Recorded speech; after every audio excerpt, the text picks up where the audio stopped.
The following presentation is a production of Ride the Wave Media. Hi, and welcome to Practically Magic. This is Courtney Pearl. I'm a pagan witch, card reader, healer, spiritualist, Celtic priestess, teacher, artist, and mystic seeker. I'm discovering true magic in the world, and I wish to bring that and share it with you. Today, we're going to start our episode by pulling a card. We start each and every episode with divination practice. I have my tarot deck here with me. Today I'm using the Witch's Wisdom deck. And I'm wondering if this card I'm about to pull is going to have anything to do with our episode topic today, or if it's just going to be quite simply a message for whoever needs to hear this. I know that I've been kind of going through my paces lately. This last month has really kicked my butt, and I am just coming to a lot of new awarenesses about myself, new awarenesses on how I want to continue running my business and where I want to focus my energy. And so if this card has any resonation with you in that subject, maybe it's just for me, maybe it's for those of you listening, we're going to find out what the cards say, what they need us to know today. And in the Witch's Wisdom deck, I have pulled the card. This is the Goddess of Fire. I love this card. This is such a cool deck, but I have only really begun to experiment with it because I keep getting a lot of the same cards pulled, no matter how many times I shuffle. And I had this card not too long ago at one of my Tarot for Tips events. I do at some of the local coffee shops around here. This is where I just kind of help people around here understand what divination and card reading is really all about. I live in an area where it's, you either feel one way or the other about it. And I'm hoping to kind of bring some light to what tarot readings and what card readings are really all about. And so I was doing this Tarot for Tips event, and I pulled this card for a friend of mine. And maybe this is exactly the card that I needed. She had been asking about relationships. And in this case, I think what I've been really focusing on right now is, what am I really doing? How much am I spending my energy on certain things with my business or being able to grow my business? Or should I take a step back and kind of take it easy? And this particular card has the image of Baba Yaga. I don't know if any of you know the story of Baba Yaga. She's a witch in sort of the Scandinavian, Nordic area of the world. I want to say she's a Russian, predominantly Russian character that you'll hear in folklore, but she's a witch that a lot of people are afraid of. But in a lot of the stories that I've heard about her, she's actually very helpful. She might be rough around the edges. She lives alone in the woods. She's a little bit scary. She has a house on chicken legs, which you can see in the background of this card. And legend has it that she lives in a house, and around the house is a fence made entirely of bones of the children that she's eaten or cooked, or killed, people that she's killed. And it has skulls on this fence posts with light, an eerie flame inside each of the skulls, so they kind of light up the night, the darkness. But in this image, she's stirring a giant cauldron on a fire outside, and there's stones gathered all the way around it, and there's a big stone that she's sitting on, and she's stirring this big pot of stew or whatever it is that she's cooking there. And then she has some empty bowls stacked up right next to her. There's like 5 empty bowls. And it's almost like it gives the impression that she's expecting somebody for dinner, like maybe someone's coming. But she has been known in some of her stories, Baba Yaga will eat entire feasts of food with just herself, just by herself. She'll cook up this entire feast, but then she'll just sit at the table and you'll see her just eat the entire thing herself. And whoever her guest is, she might give them scraps, but she is capable of feasting all by herself. So I get this impression as I look at this card that when we're preparing something, when we are putting a lot of work and effort into something, whether it's in a relationship or business or our very lives, whatever it is that we're doing, and we maybe feel like there may be people coming to this table to share this meal with me, but there may not be. And it doesn't make the effort that I'm putting into it any less if it's just for me, right? And this was a message I particularly needed to hear today because I was just having conversations with friends where I was like, oh my gosh, I feel like everything that I'm doing, social media posts about my workshops or, things that I've got going on, and not really seeing the results of people signing up for these things and, having been offering them every month for a year and a half now, and just kind of wondering when I can stop putting so much effort into trying to promote these things and seeing that there is some results, like, people are actively signing up for it, or there's word of mouth, there's a lot of buzz, and people are kind of seeking me out to sign up for my things and to book sessions with me and things that I'm doing. And I was just feeling really discouraged because I felt like the effort and energy I was putting out into it wasn't necessarily being seen or responded to with the same amount of energy and enthusiasm. So, nobody can continue in that cycle for very long without being burnt out, without feeling a little bit discouraged. But I think this card is telling me that the focus I really need to have is more on why I'm doing this. Am I doing this so that I have a lot of people signed up and I make money, or I, can break even, or what is it that I'm doing? Of course, I would like to make money. I would like to provide for myself, and I would like to see that what efforts I'm putting in are becoming successful monetarily as well. But because we live in a capitalist society, and even if I don't believe that the capitalist society is the best way to have a society, I still have to operate within that society. So I would like to see that become a success, but also when I really think about what is worth all the effort I put into something, I really love seeing what it does for people. When I have a new client book a session that might be emotional processing, or that might be, coming to one of my healing through art workshops, when I get to share what it is I do, share my knowledge, share my experiences, and to watch them go through that experience.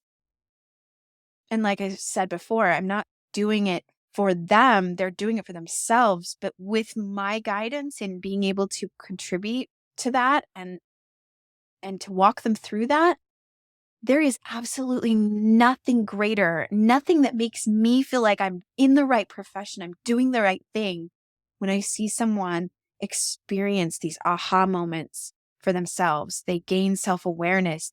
They're bringing forward things that they want to actively change, and it will align them with who they want to be.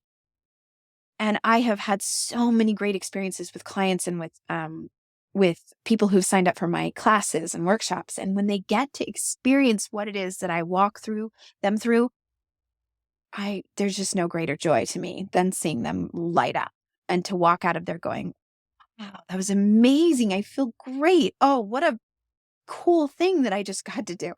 And everybody should be doing this. And that's a great feeling. And I just really want to share that out there.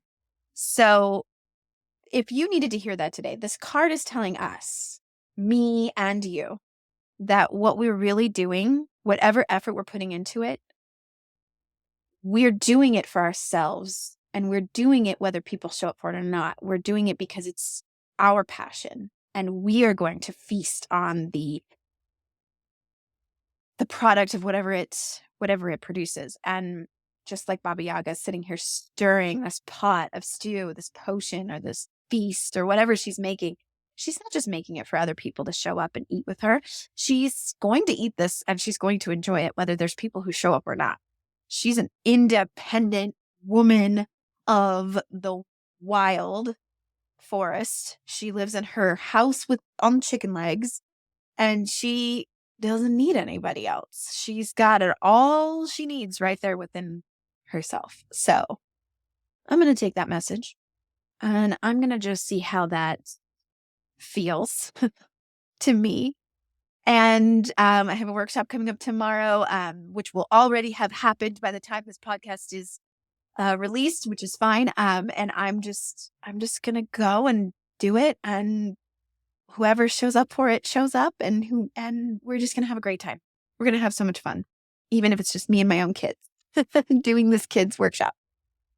And if you're listening now, just know that I do have other workshops on the horizon. Every month, I do a healing through art workshop for adults, and I do a kids heart smart art workshop where I walk people through their emotional experiences, and we get to relate them with colors and story time.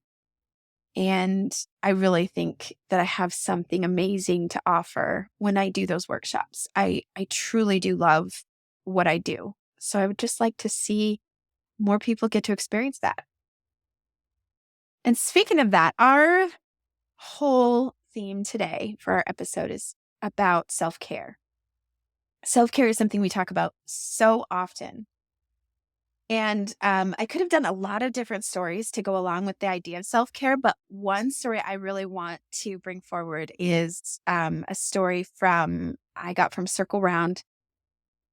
And it is retold in that book, but I'm going to tell it kind of in my own version, in my own way. I'm not going to read it directly from the book, but it's a story of the Queen of Elfland.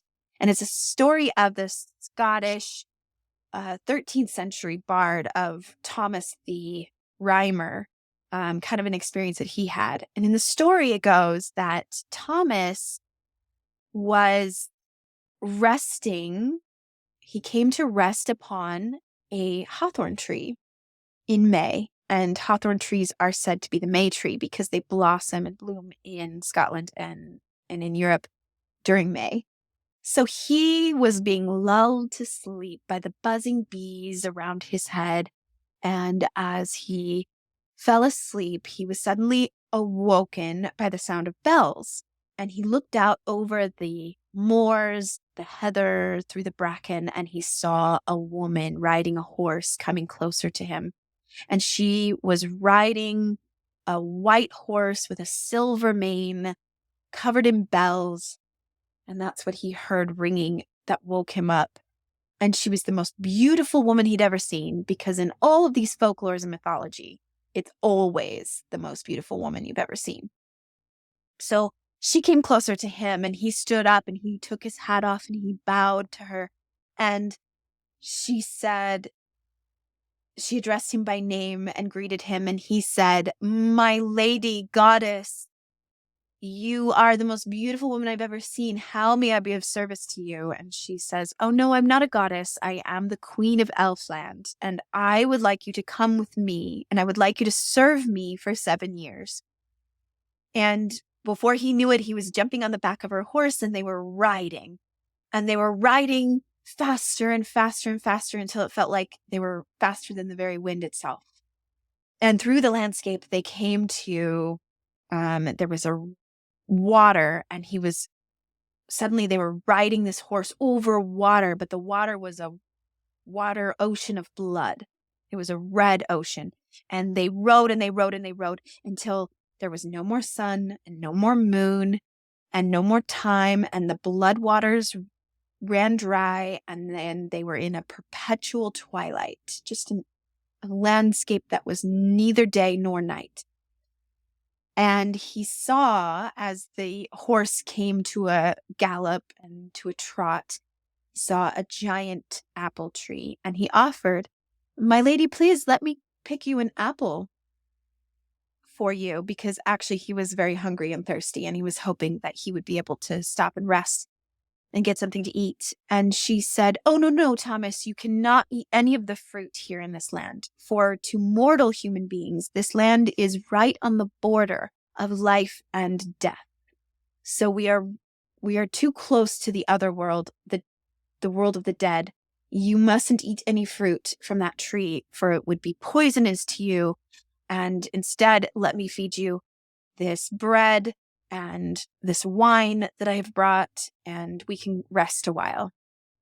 And as he was resting, as he had filled his belly with the most delicious bread and wine he'd ever tasted, He rested his head on her lap, and she opened up his inner eye so that he could see. And she says, look with your inner eye out, and you will see a road, a broad road. I will show you 3 wonders. And so he looked, and he could see a broad road. And on either side of that road were lined with a marketplace, booths of people selling every kind of goods, foods, textiles, everything you can imagine. And the road was filled with people. People were pushing and shoving each other out of the way to get to the things they were selling. They would gather as much clothing as possible. They would grab and grab and grab and put on beautiful silks and velvet, everything. And they were putting things on. And once they had put something on, they would rush themselves to the next booth to put more on. And then the food, they would eat the food, gorge themselves on food, delicious food, but they seemed to never be satisfied because they would eat and eat and eat, and then they would run to the next booth and eat and eat and eat and keep eating and drinking. And then there was jewelry that they would grab and put on, and they became so heavy with golden chains around their necks that they were stooped down to the ground. And Thomas asked the Elfland queen, what is this road? And she says, this is the easy road. Some call it the road to paradise. The people, if you look very closely, they're never satisfied.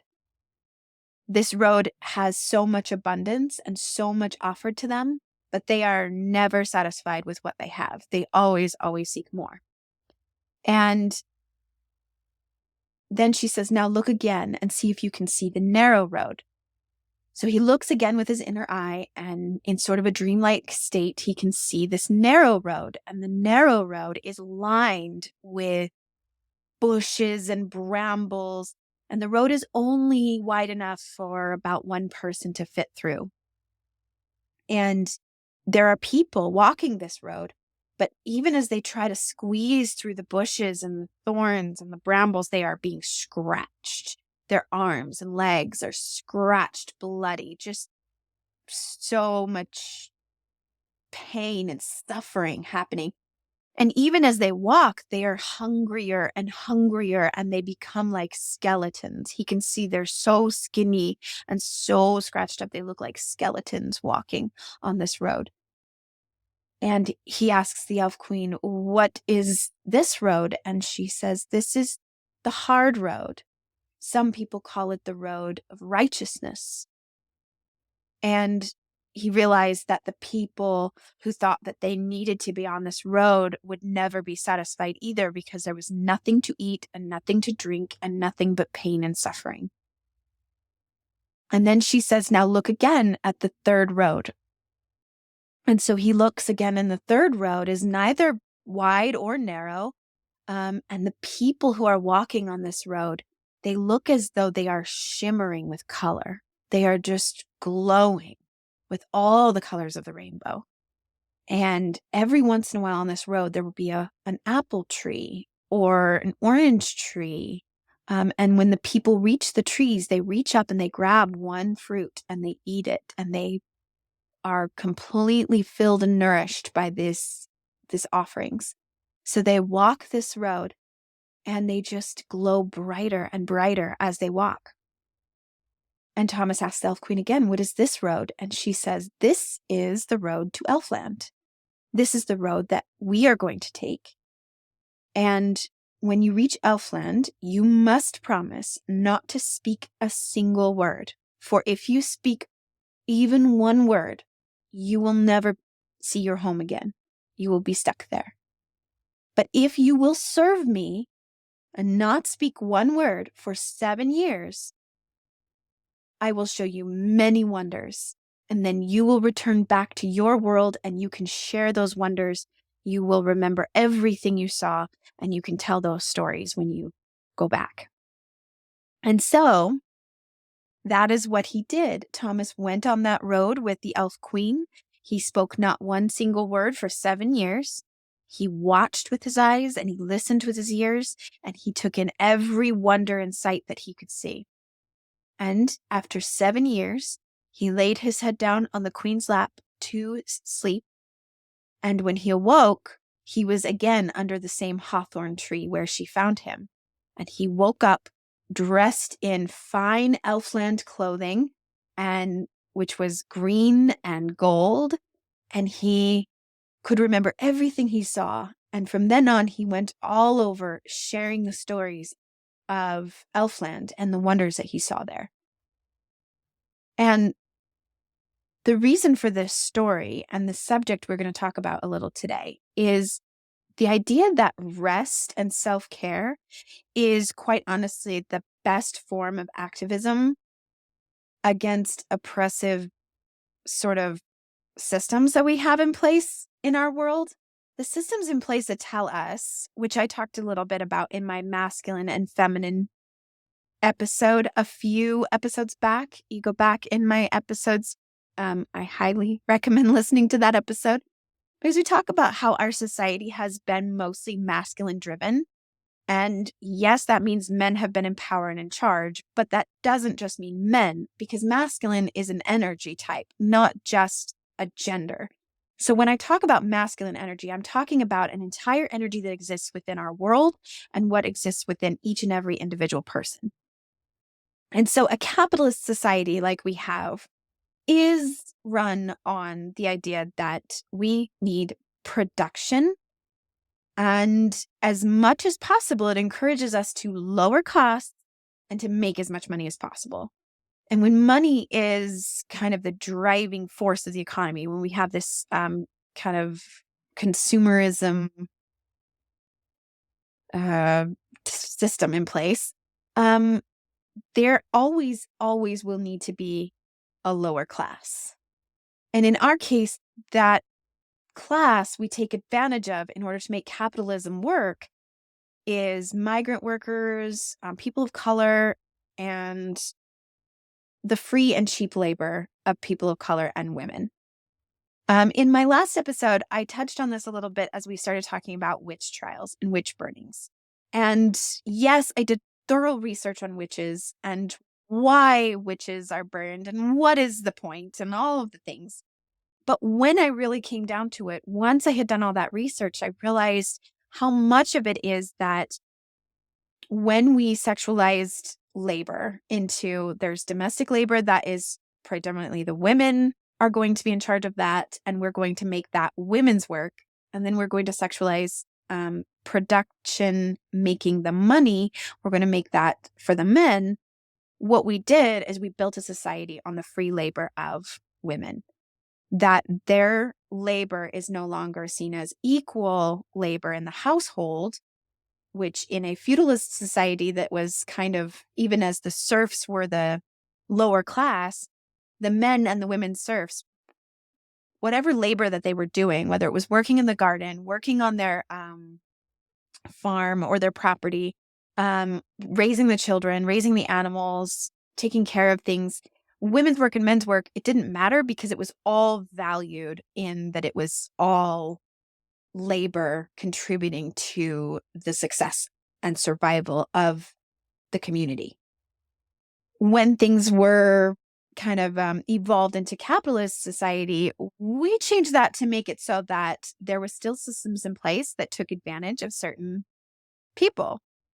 Of course, there was slavery, which just basically picked a race or color or ethnicity of people and said they deserve to be our slaves. They deserve to, for some reason, be free labor for us to be able to succeed and to have all of these privileges and perks that we have. And if you are one who believes that slavery ended in the Civil War in our country, I would have to point out that you might be quite naive to think that the Civil War ended slavery, because it absolutely did not.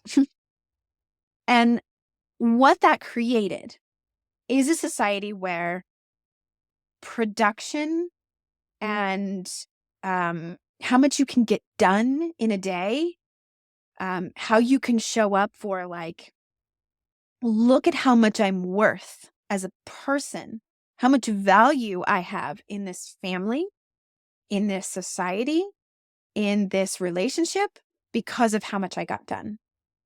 And that perpetuates that just on and on and on. So I'm not here to really talk about capitalism and whether that's good or bad or what we should do instead or any of that, which I could do for another hour or so. But what I really want to talk about is that there have been movements against that idea that have said, we're not going to allow people to be taken advantage of.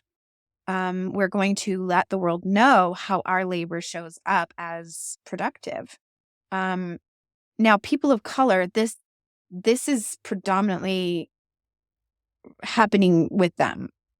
When I first discovered the NAP ministry, and if you haven't looked it up, I found it on Instagram first, and their movement is all about people of color, the Black community, saying, we are not going to be taken advantage of anymore and used for cheap or free labor. We are going to rest. We are going to value rest. And they quite literally mean take a nap. So it's called the NAP ministry. And I absolutely love this idea. And I will let people of color have the credit for that. And I will direct you to them. And I will say, please support anything that gives them a voice as an activist and an ally. But one thing that, as a woman, I love the movements that take the labor of women when they are stay-at-home moms or when they are working moms, but still do predominantly most of the labor that is required at home and the child raising, that they are taking back the value that they hold. I have a good friend who she did this entire Instagram series where she documented everything she does throughout her typical weeks and months and how much time she spent on it and how much the average person would be paid for that labor.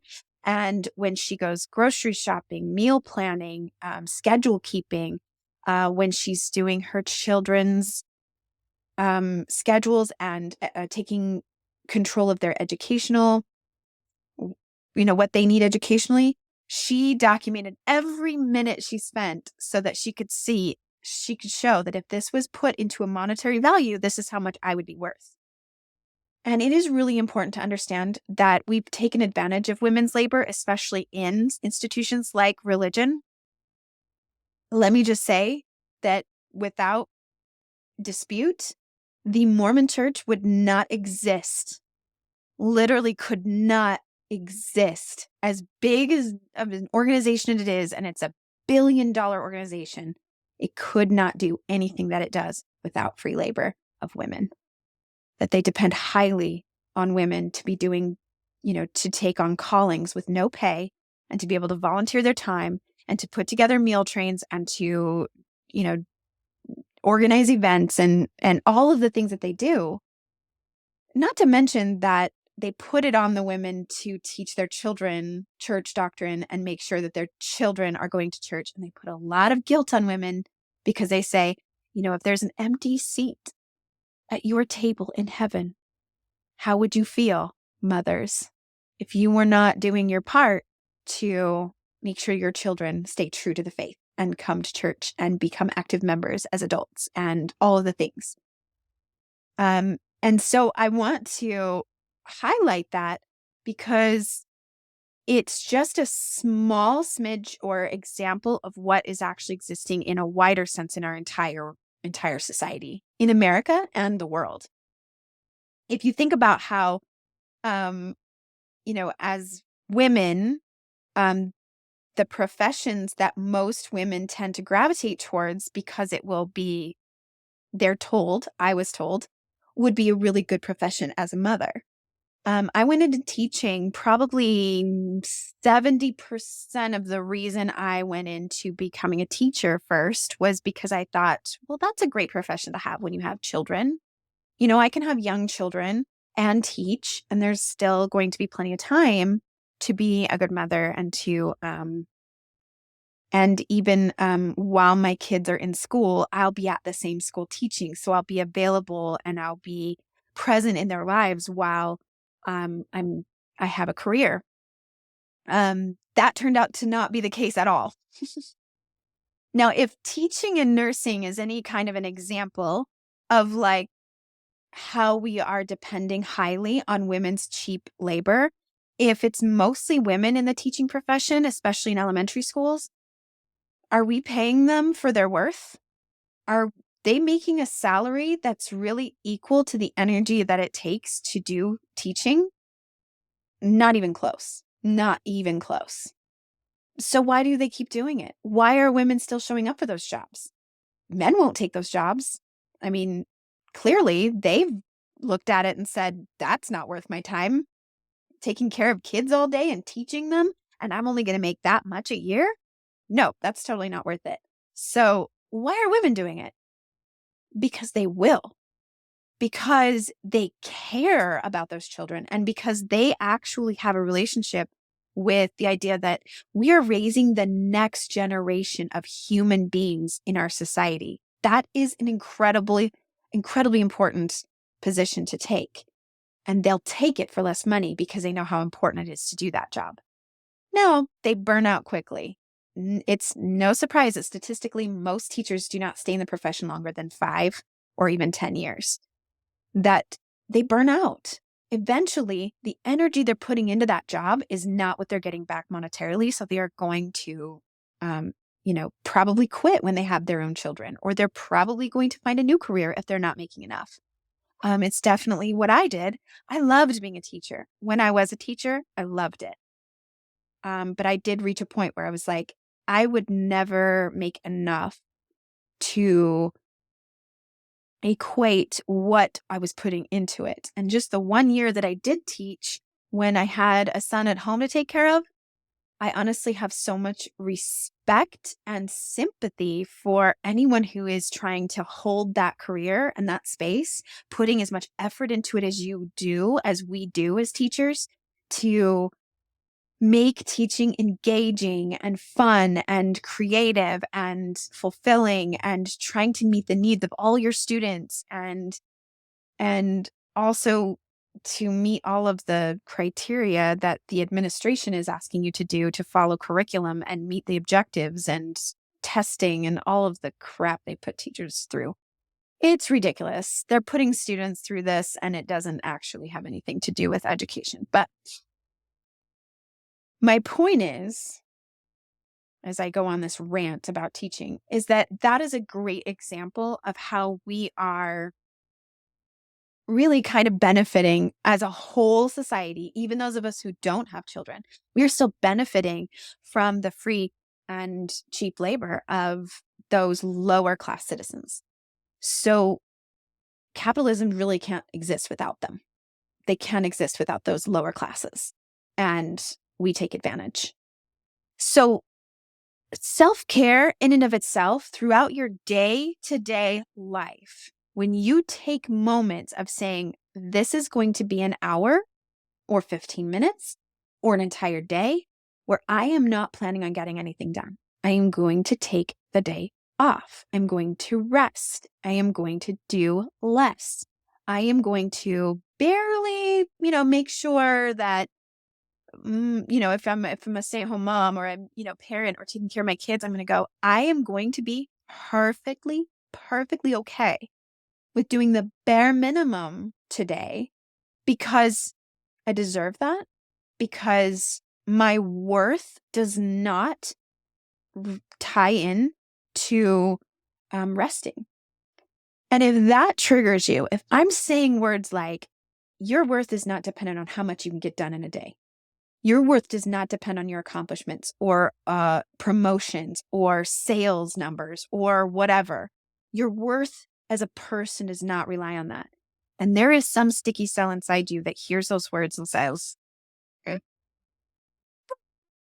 but I've got to." Well, I'm going to invite you to listen to that, to take that information in and say, isn't that interesting that I had that reaction to those words? Isn't it interesting that there is some part of me somewhere deep down inside that does believe my worth is tied to what I can get done? And let me ask you this question. How many of you, as if you were maybe the mom that stays home, or you're the dad that works from home, or you're, whatever it is, maybe you're just home for the day and your spouse was out working for the day or something. How many of you like hang out on the couch, watch TV, kind of play on your phone, take a minute scrolling, whatever. But when you hear the garage door open, you're like, oh, shoot, I need to prove to my spouse somehow that I wasn't just sitting here doing nothing, that I was working hard, right? Like you start getting off the couch and you run and you try to like clean something up real quick. We all do it. I absolutely have some very deep rooted belief systems that have been passed on to me for generations that say that time spent sitting around, kind of chilling or just doing whatever, or having stillness and peace and actually putting my phone down, turning the TV off, just having absolute quiet time and nothingness time, that's okay. It's okay to have that. It's actually good for you. And so my husband and I, and actually some friends, and actually some of the emotional processes that I've been doing with clients lately have all been revolving around this idea that when you take time for yourself, what actually fills your cup, and I'm not talking about just scrolling on your phone, because sometimes we do that thinking it's self-care. But I have one expert that I was listening to on another podcast that was saying that's actually like faux self-care. That sort of like um she called it like junk self-care. So there's certain self-care that is actual self-care, and there's self-care that is like, I just got so burned out and stressed that I'm going to sit here and scroll on my phone mindlessly for an hour and then feel kind of crappy about it afterwards because I'm like, well, that was a huge waste of time. I didn't get anything done and I don't really feel better. So I want you to think about that when I say self-care. Something that makes you feel really fulfilled, really recharged. Maybe it's a bath. Maybe it's a night out with friends, whatever it is. But if you're not doing that enough in your life, what starts to happen or what starts to show up is that if you're not holding a space for yourself, putting your own oxygen mask on first, as people like to say, you are not able to hold space for anyone else in your life. What will show up in relationships or at your job or with your children or parenting, whatever it is, you're going to start to see judgment creep in and resentment. You're going to feel those feelings of irritation, and you're going to be a lot less capable of holding any space for anyone else, especially if someone in your life needs you to hold space for them, right? Like they're having a hard day or they're going through a lot or they come to you with certain needs, your children, your spouse, your boss. They're going to come to you and you're going to be like, I can't even. I am so stressed and so burned out. I am not able to hold anything for you. When you take time for self-care, when you carve it out, when you schedule it and you plan for it and you hold boundaries around it that say, no, this is too important. I must have this time. I must have these breaks. I must have meditation. I must be able to work out. I must be able to have these personal time, these times for me. Then when something happens, when you are needed, you are able to be there for others. So self-care is 100% not selfish. It is so that you can accomplish the relationships, you can have the relationship you really want to have. You can have more alignment in the life purpose you feel yourself to be. So if your job is really the job you're passionate about and you want to show up really great at it, you really can do that when you have given yourself the space for self-care first.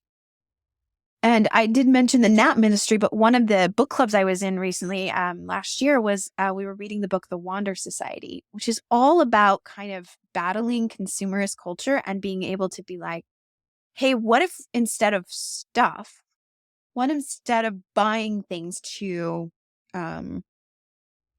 fulfill us, or even filling our schedule full of things to do, what if instead we took time in our lives for wandering? And in that book, they're literally talking about going out and wandering, which I love. But I do think wandering is an idea, not just an action, not just something that you do. I think you can wander while staying at home. I think wandering to me is completely unplanned, unscheduled time that you allow yourself. And maybe that's time that you're spending with your family, or maybe it's time you're spending alone, but it's time that you have nothing on the to-do list. You go, okay, whatever I've got on my to-do list, that is completely set aside for another time. And this time there's nothing, no schedule, no plan. It's just wandering. It's just, what do I feel like doing right now? What does my body want? When we get in touch with our own intuition and our own body and ask ourselves, what do I want? You might be surprised to find out that you don't even know. Okay, I have an hour of unscheduled time. What do I want to do with it? You might find yourself wanting to reach for your phone, which is normal because we're all addicted to our phones. But you might find yourself going, oh my gosh, I am feeling like I want to move my body. I'm going to turn on some music and dance. Or I just want to go for a walk and see things.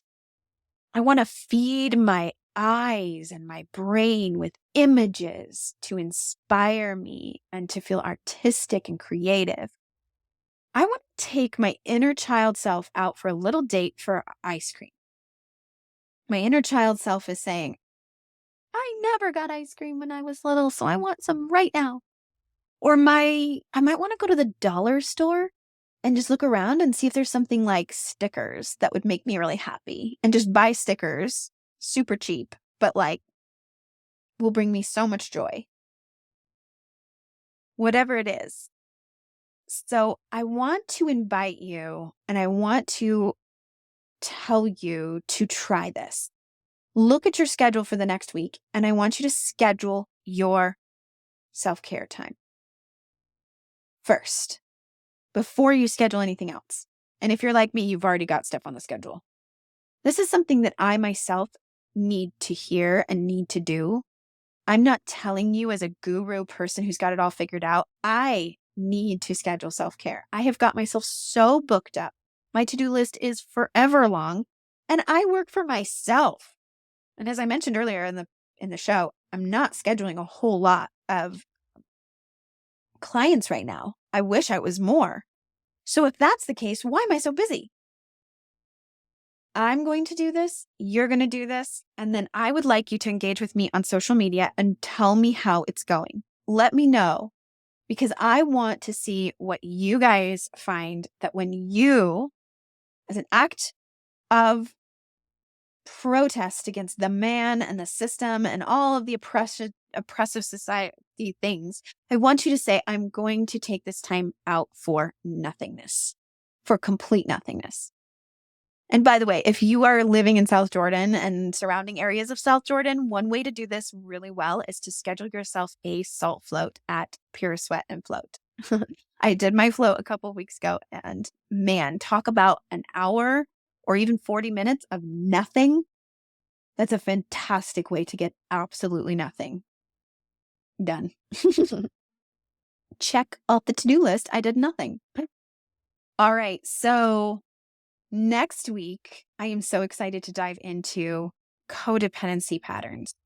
And I do want to have my special friend, Brenda Cradolfer, who is a relationship coach, talk a little bit about codependency patterns with me. So I'm going to schedule her as a guest interview. But before I have her on, I want to do an episode, just me kind of outlining what is codependency patterns and why why we all suffer from it. Every single one of us, every single person listening. I had a question from a listener this week, so I'm going to touch on this real quick. I had somebody ask me, what about the aurora that we just had recently? We had the northern lights were able to be seen in our part of the world, and people got up at midnight, 2 a.m. to take pictures of it. I did not. I have trouble sleeping as it is, so I'm not going to wake up in the middle of the night. But man, the northern lights are one of my favorite things in the world. The colors of the aurora and the northern lights are my favorite. So this question from a listener, she says, what do you think about that? What's the deal with that? And my answer to that is, I'm sure someone like Cambria Davis, who is an astrologer, can have a lot more insight into the effect that it has on us when something like that, an event like that is happening. But 100%, something like that cannot be happening without some kind of effect on us. And I know for me, this last month has been a lot of, who am I? What am I for? What am I trying to achieve? And am I aligned with my true self going forward with these projects? Or am I trying really hard to be somebody I'm not? And I really, truly just want to show up as my authentic self. And that's where my identity as a witch has come to play here, because I have been hesitant to call myself a witch at times. And as I mentioned in last week's episode, I kind of see it now as a really great way to stand up for all of those women in those witch trials in history that were burned and hung for being witches when all they were is just women doing life. So if I call myself a witch because I practice witchcraft, and because I do healing work, and because I help people, and because I want to be the person people go to when they need guidance and help and need to get in touch with their own guide within themselves, then I will gladly put on my witch's hat and claim that title. Now, I don't know what this has to do with the aurora, but I do know that that is the energy that's been going through a lot of people recently. And so I do think it has an effect on people as far as how they feel like they're showing up as themselves. And so, of course, from the work that I do, the colors are incredibly powerful. Having those blues, greens, purples in the sky, those colors represent to me a lot of love, a lot of reminder to people that the most important kind of love to work on first before seeking love in the world and from other people is to understand that love is felt within us. So I want to challenge you to love yourself, to wake up every morning, look in the mirror and say, I love myself so much. I am going to make sure that I don't overschedule and overwhelm myself. I'm going to take time to rest and to have immense increase in self-compassion. That whatever way I show up in the world and whatever I'm doing, it's enough. I am doing enough. I am enough. And repeat that to yourself every day as you schedule these self-care times. So, in order to get in touch with me, I need you to follow me on Instagram at prism_healing. Give me a like, give me a follow, give me a share, give me a shout out. Please private message me any questions that you have that you would like to ask me for the podcast or just in general. But I would love more engagement on social media, and you can do that for me. That is one free way to support me. Find me on Instagram, follow me, comment on my stuff, engage with me. I would be immensely thrilled, because it would give me a little bit of that feedback I'm looking for to say, what you're doing, Courtney, is worth it. You are doing something and you are helping at least one person. I would also love to see you on Facebook. I'm on Courtney Pearl, and I'm on Courtney Pearl's Prism Healing on Facebook. I have some events coming up. I do a Tarot for Tips event every month. I will be doing healing through art workshops. and my Heart Smart Art Workshop, which is the one I have going on tomorrow. That is super fun for kids and adults. So you can find that, all of my events, on my website. That is prism-healing.com. Please go to prism-healing.com to book any private sessions with me. I do emotional healing sessions. That is the integrative processing technique, which is going back to your inner child and doing some work there. If any of this self-care conversation today left you with a little bit of a sticky cell, like a little triggered, then emotional processing is absolutely for you. So please message me for a private session. I can do them over the phone from anywhere. So go to my website, and you can also book a card reading, a Reiki session. There's also a blog, and on my blog, I have a blog post for each episode of Practically Magic.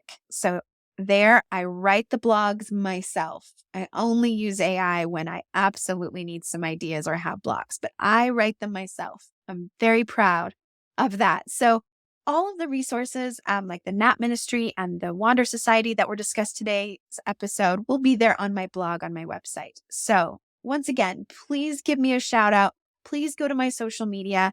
You can find me on TikTok at Prism Healing. As long as TikTok is still here and not banned, find me on TikTok and follow me for all my weird and crazy witchy posts that I do.